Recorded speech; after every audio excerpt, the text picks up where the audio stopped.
નીચે વિડીયોમાં જે માણસ છે એ એક નંબરના ફાટેલા કોન્ડમની પેદાશ છે।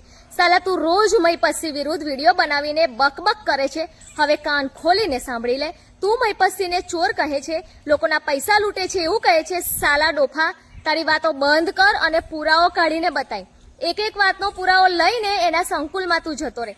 પહેલા તો તું તારા મગજનું ઓપરેશન કરાવ। તારે મગજના ઓપરેશન કરાવવાની જરૂર છે। રોજ બકવાસ કરે છે, બીજાને રોજ જ્ઞાન આપે છે, પણ ક્યારેક પોતાના વિશે તે વિચાર્યું છે? તે પોતે સમાજ માટે શું કર્યું છે? કેટલા રૂપિયા દાન કર્યું છે? કેટલા વૃદ્ધોને તે સાચવ્યા છે? કેટલા અનાથ બાળકોની જવાબદારી તે લીધી છે? કેટલા લોકોને મફતમાં તે જમાડ્યા છે?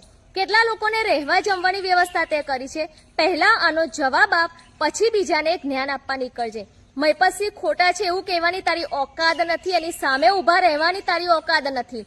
પહેલા જો એ 4000 વૃદ્ધોને, અનાથ બાળકોને સાચવે છે, રહેવા જમવાની વ્યવસ્થા કરે છે, હજારો લોકોની જવાબદારી માથે લઈને ફરે છે, અને તું એવું કહે છે કે એ ખોટો છે?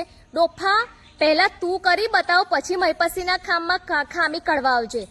માણસને સલાહ આપવી સહેલી છે, પણ કામની જવાબદારી પોતાના માથે લેવી બહુ અઘરી છે। અને હા, એક વાત ખાસ સાંભળ, કોઈને ચોર કહેવું બહુ મોટી વાત છે, એટલે હવે તારા મોઢેથી નીકળેલા દરેક આક્ષેપને જવાબ પણ તારે જ પુરાવાથી આપવો પડશે। આક્ષેપ કર્યો છે તો પુરાવો પણ તું જ આપજે।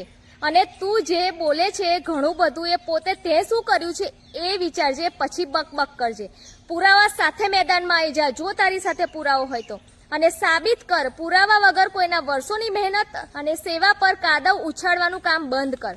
કેમેરો ચાલુ કરીને હીરો બનવું સહેલું છે, પણ સમાજ માટે ઊભા રહેવું હિંમતનું કામ છે। અને છેલ્લી વાત, મયપસ્સી સાચા છે કે ખોટા એ નક્કી કરવાની તારી ઓકાદ નથી, પણ તું જો વારંવાર ચોર કહે છે તો પહેલા તું કામ કરી બતાવ। બીજાના કામમાં આંગળી કરતા પહેલા એકવાર પોતાના હાથ પણ જોઈ લે, એમાં સમાજ માટે શું કર્યું છે। તું જે ગાડીમાં ફરતો પડતો જીવે છે ને, ત્યાં જ જીવી ખાજે। ગાડીમાંથી બહાર આવ્યો તો મયપસ્સીના ફોલોવર્સ તને પતાવી દેશે।